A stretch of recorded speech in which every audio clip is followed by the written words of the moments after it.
Hello, my name is Jennifer Terry. I'm a Philippine Travel Update. Today is December 2. Let's start with some positive news. COVID cases in the Philippines is at record low. The COVID count tally for the month of November is the lowest throughout this year. Imagine guys, September 500,000. November, 47,000 lang. So, napakababa. The Philippines is really at low risk right now, and it's not surprising that a lot of areas are under alert level 2, loose restrictions. Very loose. This is good. Like, if you come here, it's not lockdown and it's relaxed restrictions. So, for those who are worried, who are coming here for a visit this Christmas, thinking that there would be a lockdown, as of now, it's napakalabo, unlikely. Because our cases are still low and Omicron hasn't been detected by genome sequencing. So, wala pa si Omicron here according to the DOH. So, wala pang lockdown. So, you can still enjoy if you visit here this Christmas. For now, the Philippines, what they're doing is just strict border control, guys. And I'm glad that they haven't, changed the quarantine protocols. Knock on wood. I was worried that they were gonna go back to 10 days quarantine, but let's be grateful that they haven't done that because, oh my goodness, guys, 10 days quarantine is too long. At least now, if you're fully vaccinated and you can show a negative test result, you have the option of 4 days quarantine. That's a lot of difference from 10 days. So let's hope that they keep it that way and hopefully green list can resume. Green list was only suspended. It wasn't canceled altogether. It was just suspended. Actually, the date is until December 15. So until scientists are still studying with this new variant, the country has to do right now is strict border control. Well, speaking of Christmas, a lot of Filipinos will be going home. Sinong uuwi dito for Christmas? Itaas ang mga paa. Char. So, going home for Christmas, expect that it will be busy, especially airport.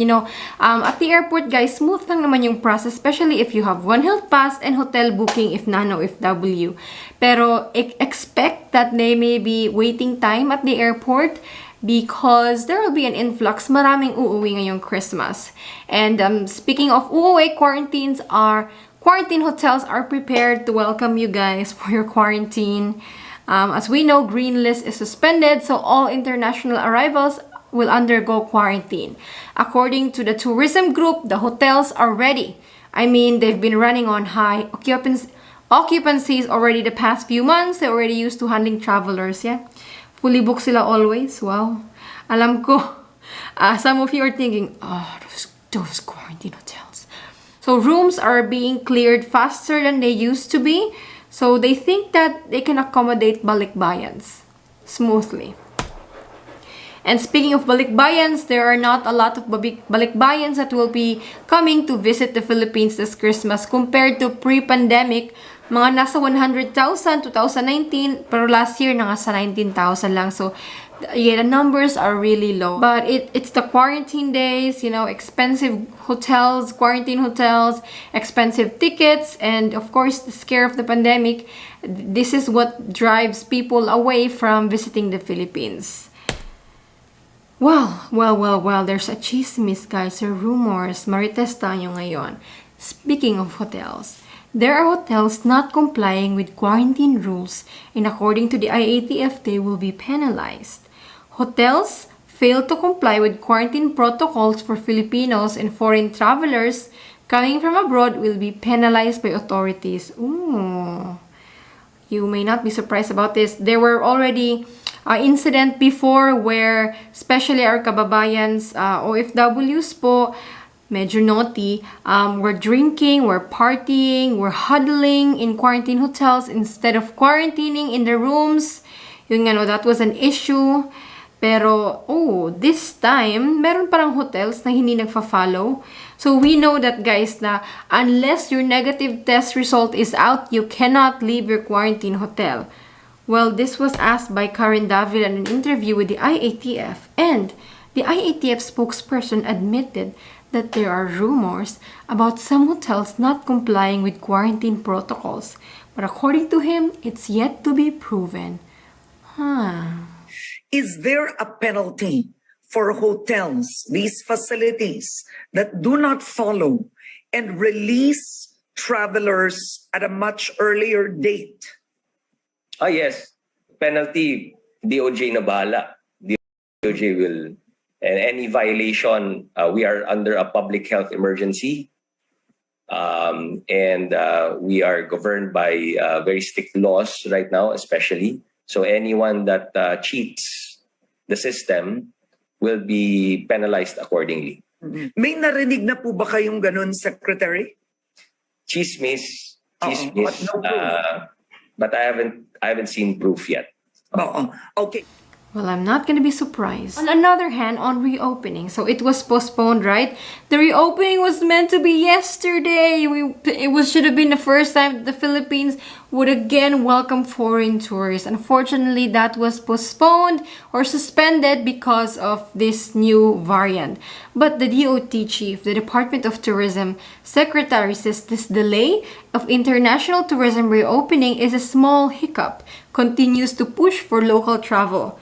Of course, this is a small hiccup in our plans for fully reopening tourism.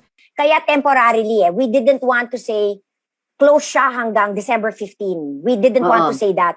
Kasi malay natin, if okay naman, we could announce December 8, magbubukas na tayo. So, we have to see muna how it goes.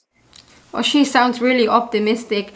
Well, even the WHO thinks that countries are overreacting with the new variant. So let's hope that it's true that they are indeed just overreacting.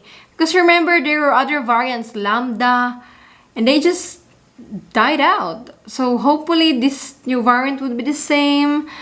Sana nga, hindi talaga siya dangerous.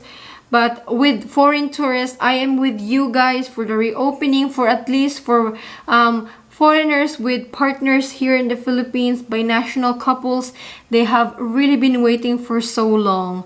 They are the ones who have been waiting for the Philippines to reopen. The idea of meeting in a third country is not always available for everyone. There are many cases of offloading, and plane tickets can be expensive. It can be risky as well.